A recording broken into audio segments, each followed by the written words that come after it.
네, 연말을 맞아서 최경영의 최강시사 올 한 해 주요 이슈를 언론, 경제, 사회, 정치 분야로 나눠서 정리해보는 시간 마련하고 있습니다. 세 번째 시간입니다. 사회편. 오랜만에 뵙습니다. 김옥희 연세대학교 교수 나오셨습니다. 안녕하세요. 네, 안녕하세요. 네, 네. 오랜만에 나오셨습니다. 어떻게 지내셨어요? 뭐 강의하고 연구하고 뭐 지냈는데요. 네. 시간이 되면 이 최강시사도 꼭 아침마다 들었습니다. 네. 감사합니다. 갑자기 또 움찔해지네요. 또 교수님이 들었다고 하니까 잘 방송을 하고 있는 건지. 아니, 잘하시더라고요. 예. 네, 네. 사회 관련해서 이제 쭉 살펴볼 텐데, 올해 사회라는 그 카테고리, 그 분야의 이슈들은 어떤 것들이 있었을까요? 아무래도 이태원 참사가 제일 먼저 그렇겠죠. 떠오르고요. 그다음에 네. 이제 코로나 3년. 예. 그리고 이제 경제 위기성 몰리는 사회적 약자들의 삶. 그렇죠. 그리고 이제 정치 양극화에 대응하는 어떤 양극화된 시민사회. 그렇죠. 예. 그다음에 이제 세계 최저 출산율 이런 것들이 떠오르고요. 그러니까 보통 이제 우리 정치와 경제를 제외한 나머지 영역을 다 사회라고 하잖아요. 그렇죠. 그래서 문화와 체육까지를 포함한다면 네. K 문화의 약진도 좀 두드러졌고, 예, 뭐 지난해 이어서입니다. 월드컵도 있었고, 예, 그다음에 이제 월드컵 16강, 네. 예, 그것 뭐 기억할 만한 어떤 사회적 그런 사건들인 것 같습니다. 하나 하나씩 짚어보겠습니다. 이태원 참사는 정말 충격이었는데요. 참사 아픔이 여전히 크고 이게 반복되는 것 같아서 몇 년마다 어떻게 보십니까? 제가 이제 그 진행했던 그 사회학 카페에서도 다룬 적이 있는데요. 예. 그러니까 위험 사회의 현실을 생생히 다시 한번 느낄 수 있었습니다. 그 대도시 한 가운데서 사실 일어나서는 안 될 그런 그렇죠. 그 사회적 참사가 일어난 것이잖아요. 거기에서 뭐 저뿐만 아니라 정말 많은 분들이 큰 충격을 받았을 거라고 생각합니다. 예. 국정조사 특별위원회가 겨우 여야 합의로 지금 진행되고는 있는데 정치권이 어떤 역할을 해야 될까요? 일단 저는 이제 참사의 원인을 우리가 좀 생각해 봐야 되는데. 원인. 예. 그러니까 원인 규명 이야기들을 계속 해 왔었잖아요. 그렇죠. 세 가지가 중요한 것 같습니다. 그러니까 당일 경찰의 부실 대처에 대한 조사가 중요하고요. 예.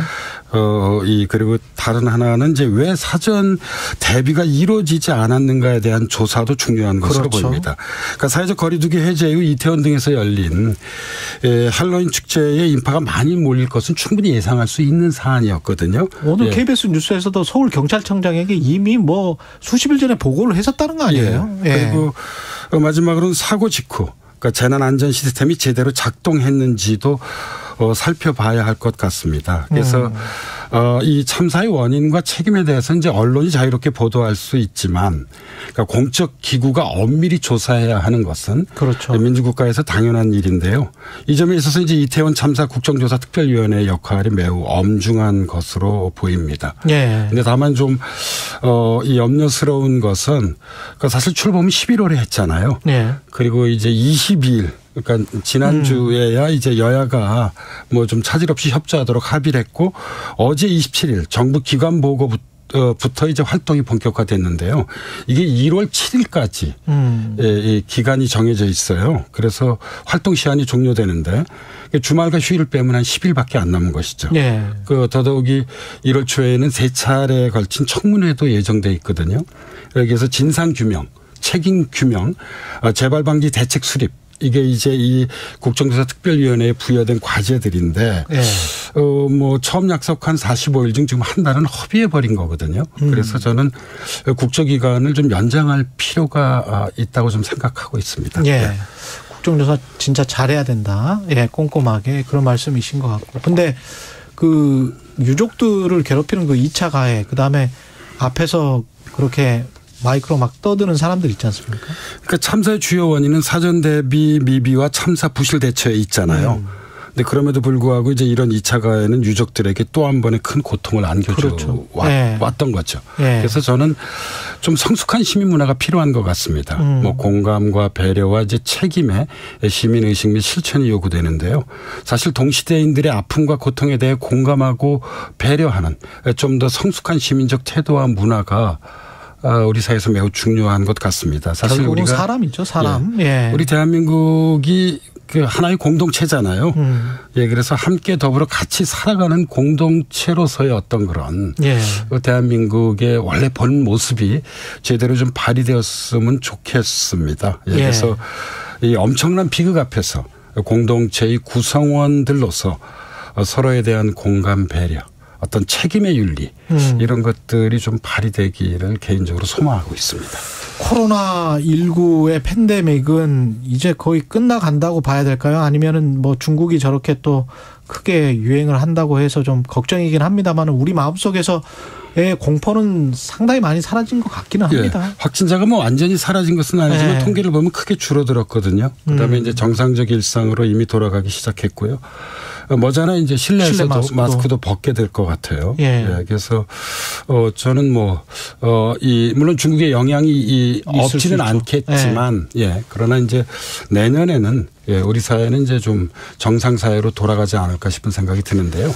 팬데믹이 준 교훈은 분명히 있습니다. 우리 두 가지입니다. 예. 하나는 안전의 가치의 중요성을 재발견한 것 같아요.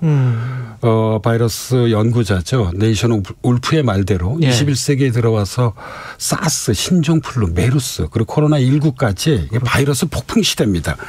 그래서 바이러스와 이런 팬데믹의 사전적 대처가 매우 중요해졌다는 점 하나 하고요. 또 다른 하나는 글로벌 위험이 갖는 엄중함을 다시 한번 깊게 깨닫게 했습니다. 뭐 글로벌 금융위기, 기후위기 그리고 이제 반복되는 팬데믹 이게 글로벌 위험이죠. 근데 이제 이런 팬데믹을 통해서 글로벌 거버넌스가 붕괴했어요. 지난 3년 동안. 그렇죠. 그런데 바이러스 혼자만은 유유하게 세계를 떠돌아다녔거든요. 그렇죠. 그래서 역시 이 문제를 해결하는 데 있어서 이 글로벌 위협을 막을 수 있는 것은 바로 그 글로벌 거버넌스를 복원하는 것 외에는 또 사실 다른 방도가 없습니다. 글로벌 연대 아니면 또 안 된다. 예, 그렇죠. 예. 예, 왜냐하면 바이러스는 뭐 자유롭게 그렇죠. 떠돌아다니니까요. 그래서 이런 두 가지 어떤 그런 교훈을 안겨주는 것 같습니다. 우리가 특히 이제 또 팬데믹은 모든 사람에게 보편적으로 영향을 미쳤지만 또 사회적 약자들에게만 영향을 미치는 현상이 분명히 보였고 수원 세모녀 사건 같은 경우도 있었고 뭐 평택 파리바게뜨 제빵공장 20대 여성 노동자 사망 사건도 있었거든요. 네. 이런 것들은 분명히 또 사회적 약자 좀 이렇게 크게 보면 이런 것 같습니다. 2008년 금융위기 이후 뭐 비단 우리 사회에서뿐만은 아니지만 그러니까 우리 사회에서 불평등이 강화되고 구조화돼 왔습니다. 사회적 약자들의 삶이 더욱 어려워져 왔는데요. 이 수원 세모녀 사건과 이제 이 파리바게뜨 제빵 공장에서 그 20대 여성 노동자가 끼임살을 당했잖아요. 이런 것은 아무튼 불평등과 이런 이 사회적 격차 이런 거를 해결하는 게 우리 사회에서 매우 중요한 과제로 부상했음을 잘 보여주는 것 같습니다. 저는 그래서 이런 생각을 하게 되더라고요. 이 국가 또는 정부의 존재 이유가 무엇인가에 대한 질문을 던지게 한 해였던 것 같습니다. 하나는 생명 보호죠. 또 다른 하나는 인간적 삶을 실현하는 데 있다고 생각합니다. 그래서 이 국가와 정부 그래서 그 자신의 존재 이유에 대해서 다시 한번 좀 깊게 성찰해야 할 필요가 있다고 생각하고 있습니다. 사회가 시민사회인데 결국은 시민사회인데 시민사회의 양극화 그리고 진영화 이거는 뭐 아주 눈에 띕니다. 특히 뭐 남대문 뭐 광화문 성격이 전혀 다른 주장을 하는. 제가 주말에 한 2번 가봤습니다. 왜냐하면 이제 뭐 사회학 연구자라서요. 그렇죠. 동아면세점에서 그 서울시청까지는 이제 보수의 집회가 그 동아면세점 앞에서 하죠. 거의 매 주말. 그다음에 그 이제 시청에서 남대문까지는 어떤 진보의 집회가 열렸는데요. 그렇죠. 한쪽은 이제 야당 대표 구속을, 그다음에 다른 한쪽은 현 정부 탄핵을 요구하고 있는데요. 그렇죠. 좀 양극화된 시민사회를 정말 실감하지 않을 수 없었습니다. 그러니까 이제 정치의 양극화와 동전의 양면을 이루고 있는 것 같습니다. 이건 뭐 사회 통합 이야기를 하기가 머쓱할 정도로. 너무 현실은 벌어져 있기 때문에 저는 제도적 처방이 중요한 것 같아요. 제도적 처방. 왜 그런가 하면 우리나라뿐만 아니라 미국 등에서도 통합의 자원이 21세기에 들어와서 계속 고갈돼 왔었거든요. 근데 내각제 국가에서는 연합정치가 추진되잖아요. 예. 그래서 어느 정도 통합이 성취될 수 있습니다. 그런데 대통령제 국가에서는 이제 승자 독식이 공고화되기 때문에 그렇죠. 예. 이 뭐 통합이라고 하는 것이 선거 때는 늘 나오죠. 예. 그 선거 때는 매일 통합을 이야기를 해요. 예. 그러나 이제 선거가 끝나고 뭐 새 정부가 출범하게 되면 자기 사람만 챙겨요. 또 이제 사라지게 됩니다. 그래서 저는 이게 어떤 선의에 기대하기보다는 그러니까 제도적 개선이 필요하다고 생각하는 편입니다. 아까 거버넌스, 글로벌 거버넌스도 이야기하셨지만 우리나라의 지배 체제, 뭐 지도 체제, 뭐라고 해야 될까요? 정부 체제, 이런 것들이 조금 내각제랄지 뭐 중대선거구제랄지 좀 논의가 좀 새해는 돼봤으면 좋을 것 같아요. 예, 권력구조 개편을 포함해서 권력구조 개편. 예, 헌법 개정에 대한 좀 진지한 그런 뭐 논의는 물론이거니와 좀 그런 실행이 이루어졌으면 하는 그런 바람을 가지고 있습니다. 예.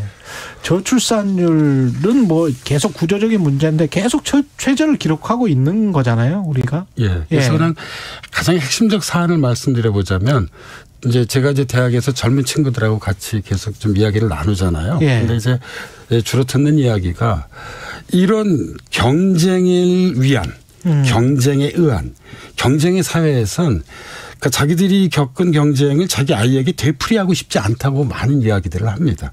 왜 이렇게 힘든 세상에 아이들이 태어나야 되냐. 예, 그렇죠. 그거잖아요. 예, 그래서 저는 정책적 처방도 중요하지만 그러니까 문화와 환경 변화를 통해서 결혼하고 싶은 요즘 비혼 경향도 되게 두드러지거든요. 그렇죠. 예, 그래서 결혼하고 싶은 출산하고 싶은 사회로 좀 바꾸어 나가야 할 것 같고요.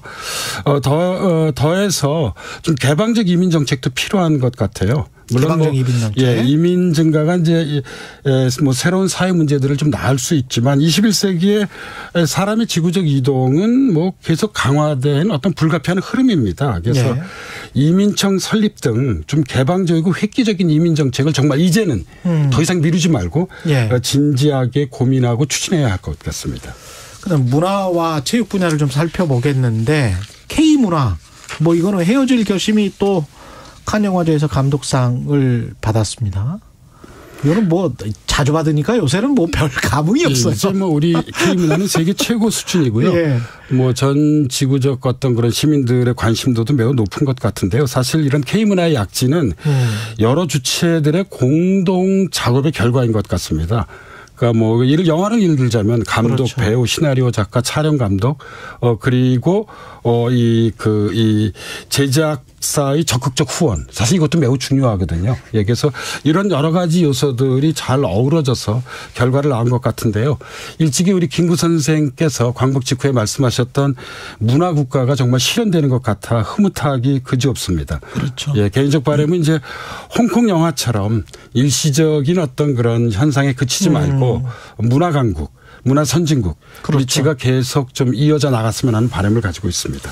월드컵 이야기 해볼까요? 예, 한 줄기 시원한 뉴스였습니다. 예, 사적인 이야기지만 저는 이제 KBS 중계를 봤는데요. 예, 왜 그런가 하면 이게 사적인 이야기인데 그 까닭은 중계를 맡았던 이광용 아나운서가 제가 직접 가르친 제자이기도 해서 무척 반가웠습니다. 뭐 제가 보기엔 참 이광용 아나운서 잘해요. 잘하더라고요. 그래서 2002년 월드컵 4강 진출이 당시 외환 위기로 상실감이 컸던 국민들에게 힘이 돼 주었듯이 뭐 8강에는 오르진 못했지만 월드컵 16강 진출이 우리 국민들에게 작지 않은 위안과 힘을 안겨준 것으로 보입니다. 특히 예선 마지막 경기인 포르투갈전에서요. 2대1로 극적으로 이긴 것은 정말 감동이었습니다. 감동이었죠. 그래서 한국 축구가 더 성장하길 바라는 이가 이제 저만은 아닐 거라고 생각을 합니다. 2022년이 이제 한 3일 남았고 2023년은 어떤 해가 되길 바라시는지 덕담을 좀 해 주십시오. 내년 2023년은 경제가 어려울 것으로 현재 예상되고 그렇죠? 있잖아요. 그리고 이제 큰 선거가 없는 해라서 정치보다는 경제와 사회에 더 많은 관심이 두어질 것으로 보입니다. 방금 전에 우리가 얘기를 나눴던 월드컵을 통해서 널리 알려진 말이 그 중꺾마라고 그러잖아요. 예. 중요한 것은 꺾이지 않는 마음이라는 중요한 것인데. 것은 꺾이지 않는 마음. 예. 그러니까 경제가 어렵다 하더라도 그렇죠. 예, 꺾이지 않는 마음, 꺾이지 않는 사회, 꺾이지 않는 나라가 되었으면 좋겠습니다. 예. 예, 청취자 여러분들께서도 예. 새해 복 많이 받으시길 바랍니다. 정치권과 뭐 국회의원들은 좀 꺾였으면 좋겠습니다. 너무 고집 부리지 마시고 좀 꺾였으면. 예.